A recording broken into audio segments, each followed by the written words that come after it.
फातिमा की रानी माँ, प्रभु यीशु की माँ, आसरा तू ही है माँ।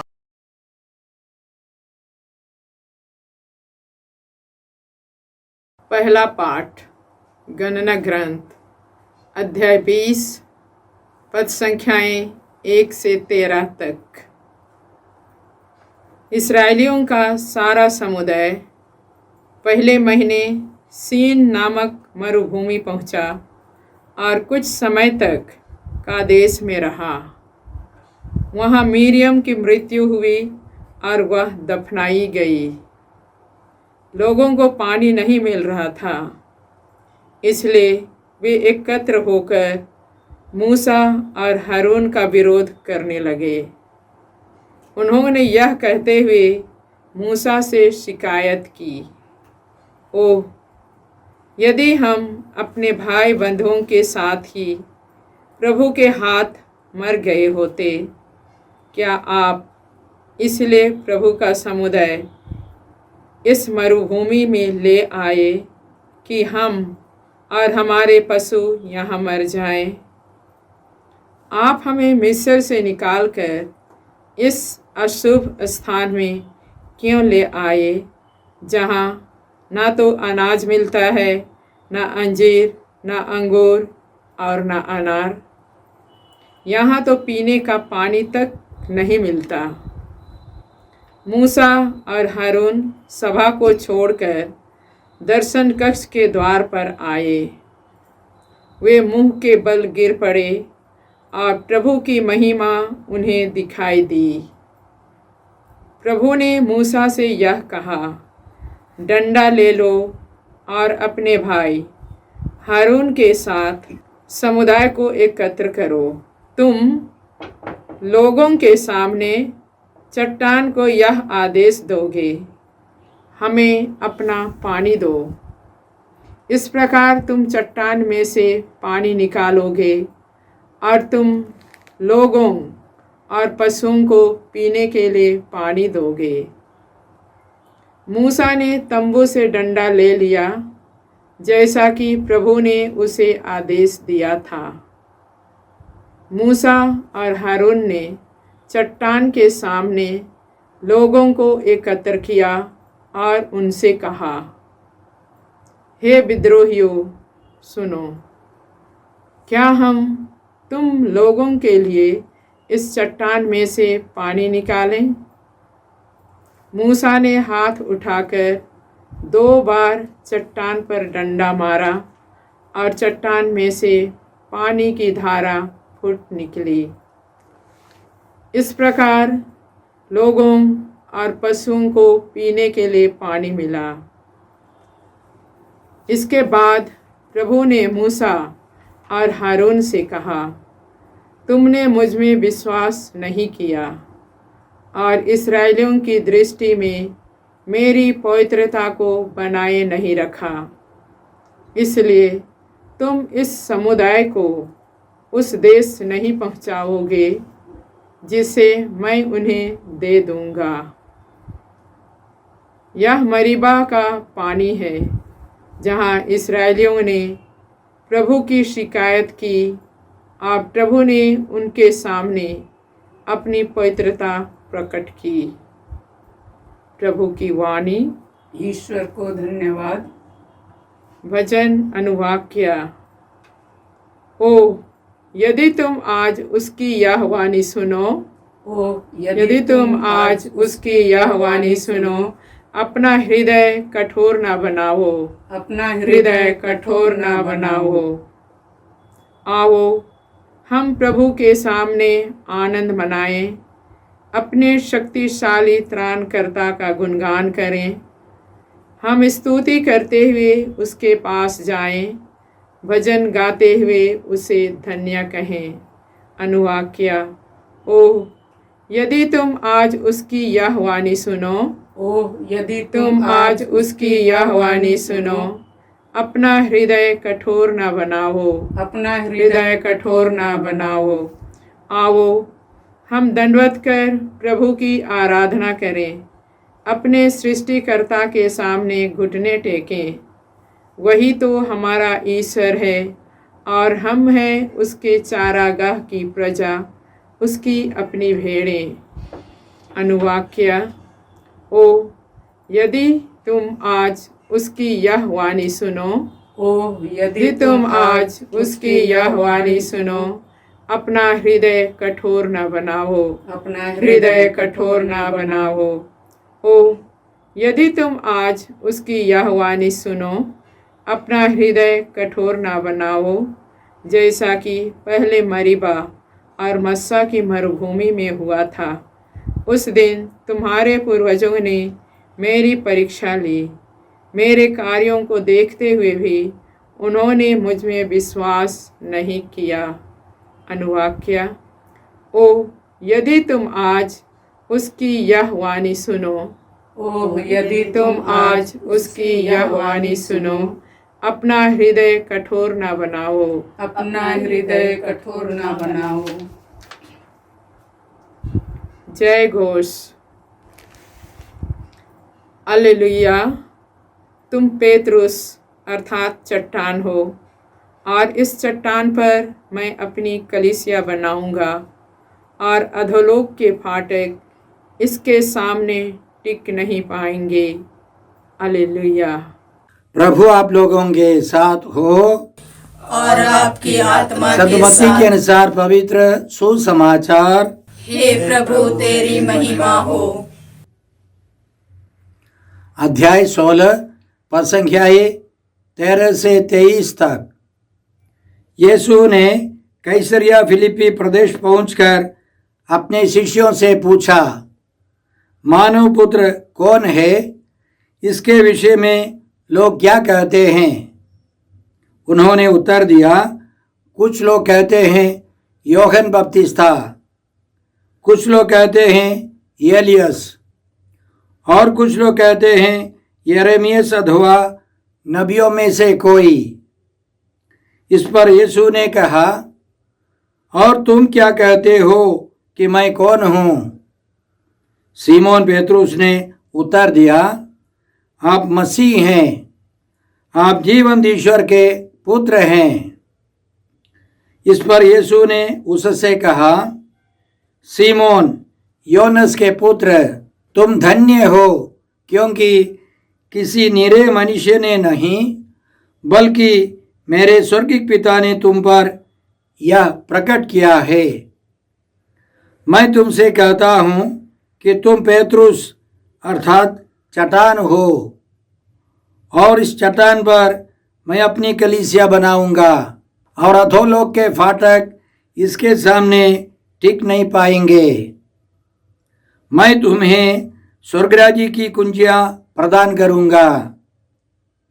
तुम पृथ्वी पर जिसका निषेध करोगे, स्वर्ग में भी उसका निषेध रहेगा, और पृथ्वी पर जिसकी अनुमति दोगे, स्वर्ग में भी उसकी अनुमति रहेगी। इसके बाद यीशु ने अपने शिष्यों को कड़ी चेतावनी दी कि तुम लोग किसी को भी यह नहीं बताओ कि मैं मसीह हूँ। उस समय से यीशु अपने शिष्यों को यह समझाने लगे कि मुझे यरूशलेम जाना होगा, नेताओं, महायाजकों और शास्त्रियों की ओर से बहुत दुख उठाना, मार डाला जाना और तीसरे दिन जी उठना होगा। पेतरुस यीशु को अलग ले गया और उन्हें यह कहकर समझाने लगा, ईश्वर ऐसा न करे, प्रभु यह आप पर कभी नहीं बीतेगी। इस पर यीशु ने मुड़कर पेतरुस से कहा, हट जाओ शैतान, तुम मेरे रास्ते में बाधा बन रहे हो। तुम ईश्वर की बातें नहीं बल्कि मनुष्यों की बातें सोचते हो। प्रभु का सुसमाचार। हे क्रिस्त तेरी स्तुति हो। यीशु क्रिस्त में प्रिय भाई और बहनों, आज का पहला पाठ गणना ग्रंथ से है, अध्याय 20 पद संख्याएं 1 से 13 तक। इसमें हमने सुना कि इस्राएली लोग मरुभूमि से गुजर कर कादेश प्रदेश पहुंच गए। वहाँ मिरियम की मृत्यु हो गई और वह उसी जगह दफनाई गई। वहाँ पानी नहीं था, इसलिए लोग मूसा और हारून के विरोध में विद्रोह करने लगे। मूसा ने ईश्वर से प्रार्थना की तो ईश्वर ने यह बताया, डंडा ले लो और अपने भाई हारून के साथ समुदाय को एकत्र करो। तुम लोगों के सामने चट्टान को यह आदेश दोगे, हमें अपना पानी दो। इस प्रकार तुम चट्टान में से पानी निकालोगे और तुम लोगों और पशुओं को पीने के लिए पानी दोगे। मूसा ने तंबू से डंडा ले लिया जैसा कि प्रभु ने उसे आदेश दिया था। मूसा और हारून ने चट्टान के सामने लोगों को एकत्र किया और उनसे कहा, हे विद्रोहियों, सुनो, क्या हम तुम लोगों के लिए इस चट्टान में से पानी निकालें? मूसा ने हाथ उठाकर 2 बार चट्टान पर डंडा मारा और चट्टान में से पानी की धारा फूट निकली। इस प्रकार लोगों और पशुओं को पीने के लिए पानी मिला। इसके बाद प्रभु ने मूसा और हारून से कहा, तुमने मुझ में विश्वास नहीं किया और इस्राएलियों की दृष्टि में मेरी पवित्रता को बनाए नहीं रखा, इसलिए तुम इस समुदाय को उस देश नहीं पहुंचाओगे जिसे मैं उन्हें दे दूंगा। मूसा और हारून ने ईश्वर में विश्वास नहीं किया, ईश्वर की आज्ञाओं का पालन नहीं किया। ईश्वर ने यह कहा था, चट्टान को आदेश देना है, चट्टान से बातें करनी है। क्या कहना था? हमें अपना पानी दो। इतना काफ़ी था। याद रखे, निर्गमन ग्रंथ अध्याय 17 में इसी तरह पानी नहीं था। उस समय ईश्वर ने इसी तरह आदेश दिया था कि तुम चट्टान पर अपने डंडे से वार करो, चट्टान फूटकर पानी देगा। अब पुराने अनुभवों को मन में रखते हुए मूसा ने इस चट्टान को डंडे से 2 बार मारा, लेकिन ईश्वर ने पानी तो दिया। ईश्वर ने कहा, तुमने मेरी बात नहीं मानी। यह अविश्वास है, एक तरह का तिरस्कार है। इसलिए ईश्वर ने मूसा और हारून को बताया कि तुम लोग कानान देश में नहीं प्रवेश कर सकोगे। वास्तव में कानान देश पहुंचने के पहले, उसमें प्रवेश करने के पहले हारून और मूसा मर गए। मूसा नेबो पर्वत पर खड़े होकर कानान देश को देख सका, नहीं प्रवेश कर सका। ईश्वर ने मूसा को और हारून को दंड दिया। क्यों?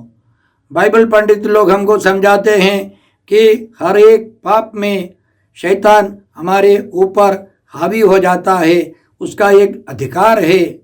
याद रखें, बाइबल और कलीसिया हमको यह सिखाती है कि जिन स्वर्गदूतों ने पाप किया वे ईश्वर से अलग हो गए, वे शैतान बने और उनको क्षमा नहीं मिली। यदि ईश्वर मूसा और हारून को क्षमा कर देता तो शैतान ईश्वर के सामने आकर पूछ सकता है कि तूने मुझे क्षमा नहीं दी, लेकिन इनको तूने क्षमा कर दिया। याद रखे, प्रभु यीशु नहीं आए थे, प्रभु यीशु ने हमारे पापों के लिए प्रायश्चित नहीं किया था। इसलिए ईश्वर, न्यायी ईश्वर ने मूसा और हारून को दंडित किया। इससे हम क्या सीखते हैं? पुराने अनुभवों को लेकर आज हम लोग नहीं जी सकते हैं, उससे कुछ सीख मिलती है, लेकिन आज की कृपा आज के लिए जरूरी है। 10 साल पहले ईश्वर ने जो प्रेरणाएं दी उस पर हम लोग आज जीवन नहीं बिता सकते हैं। आज हमको ताजी कृपा चाहिए, आज के लिए नए वरदान है। यदि ईश्वर हमको नई प्रेरणाएं देते हैं तो पुरानी प्रेरणाओं के आधार पर नहीं, आज की प्रेरणाओं के अनुसार जीवन बिताना है। आज के सुसमाचार के हर एक शब्द में बहुत सारे रहस्य छिपे हैं। समय की सीमा में हम कुछ रहस्यों पर मनन करें। सबसे पहले हमने सुना कि प्रभु यीशु अपने शिष्यों के साथ कैसरिया फिलिप्पी प्रदेश पहुंचे। वहाँ पान देवता का एक मंदिर था। पानियोन नाम था उस देवता का। रोमी यूनानी लोग उस देवता में विश्वास करते थे और उसकी बगल में एक मंदिर था जो कैसर अगस्त के नाम पर उसके बेटे ने यह घोषणा की कि मेरा बाप ईश्वर का पुत्र है। साल में एक बार वहाँ के लोगों को वहाँ जाकर धूप जलाना था और उस राजा को ईश्वर का पुत्र मानना था। उसी स्थान पर यीशु ने एक सवाल किया। पहले उन्होंने पूछा कि लोग मेरे बारे में क्या सोचते हैं। लोगों की प्रतिक्रिया के बारे में सुनने के बाद यीशु ने अपने शिष्यों से पूछा कि मैं कौन हूँ। तो शिष्यों में 11 लोग चुप थे। संत पेतरुस ने यह घोषणा की कि आप मसीह हैं, आप अभिषिक्त हैं। सुनने वाले सब साथी लोग समझ सकते थे, क्योंकि यहूदी परंपरा के अनुसार इस्राएलियों में 3 तरह का अभिषेक था। राजाओं के लिए अभिषेक था, नबियों के लिए अभिषेक था, पुरोहितों के लिए अभिषेक था। हम दाऊद के संदर्भ में पढ़ते हैं कि इस्राएली लोगों ने दाऊद को अपने राजा के रूप में अभिषेक किया। उसी तरह स्तोत्र 105 पद संख्या 15 में नबियों के अभिषेक के बारे में जिक्र है। निर्गमन ग्रंथ अध्याय 29 में हम पढ़ते हैं कि मूसा ने हारून और उनके पुत्र को अभिषेक किया पुरोहित के रूप में। तो यीशु पुरोहित हैं, यीशु राजा है, यीशु नबी हैं। पेतरुस माने चट्टान है। इसे नबी के ग्रंथ अध्याय 21 में इब्राहिम को चट्टान के रूप में दर्शाया गया है। इसी तरह इब्राहिम और पेतरुस में बहुत सारी समानताएं हैं। दोनों को विशेष जिम्मेदारी दी है। दोनों के द्वारा संसार भर के सभी लोग विशेष आशीष पाएंगे। प्रभु यीशु ने यह भी वादा किया है कि इस चट्टान पर, पेतरुस पर मैं अपनी कलीसिया बनाऊंगा और अधोलोक के फाटक इसके सामने टिक नहीं पाएंगे। शैतान पर अधिकार दिया है। पेतरुस और उनके अधीन में रहने वाले सब विश्वासियों को यह अधिकार दिया है। याद रखें, पवित्र कलीसिया में गणतंत्र नहीं है, डेमोक्रेसी नहीं है, यह श्रेणीबद्ध एक संगठन है। इस कलीसिया में सबसे बड़ा नेतृत्व पेतरुस का है और पेतरुस के ऊपर यीशु है और यीशु के ऊपर पिता ईश्वर है। हम सबों को इस श्रेणीबद्ध संगठन में, कलीसिया में, समुदाय में रखना है और शैतान पर अधिकार यीशु ने दिया है। प्रभु यीशु के इन वचनों को सुनने वाले आसानी से समझ सकते हैं कि वे क्या करने वाले हैं, क्योंकि नबी इसहाक के ग्रंथ अध्याय 22 में इसके बारे में जिक्र है। शेबना नामक एक महल प्रबंधक था। ईश्वर उसको हटाकर दूसरे व्यक्ति को यह स्थान देने वाला था। इसलिए हम नबी इसहाक के ग्रंथ अध्याय 22 पद संख्या 20 से इसी तरह पढ़ते हैं। मैं उस दिन हिजकिय्याह के पुत्र एलियाकीम को बुलाऊंगा। मैं उसे तुम्हारा परिधान और तुम्हारा कमरबंद पहनाऊंगा। मैं उसे तुम्हारा अधिकार प्रदान करूंगा। वह यरूशलेम के निवासियों का तथा यूदा के घराने का पिता हो जाएगा। मैं दाऊद के घराने की कुंजी उसके कंधे पर रख दूंगा। यदि वह खोलेगा तो कोई बंद नहीं कर सकेगा, यदि वह बंद करेगा तो कोई नहीं खोल सकेगा। शेबना को हटाकर एलियाकीम को ईश्वर महल के प्रबंधक के रूप में, राजा के घर में दूसरा स्थान प्रधानमंत्री के रूप में नियुक्त करने वाले हैं।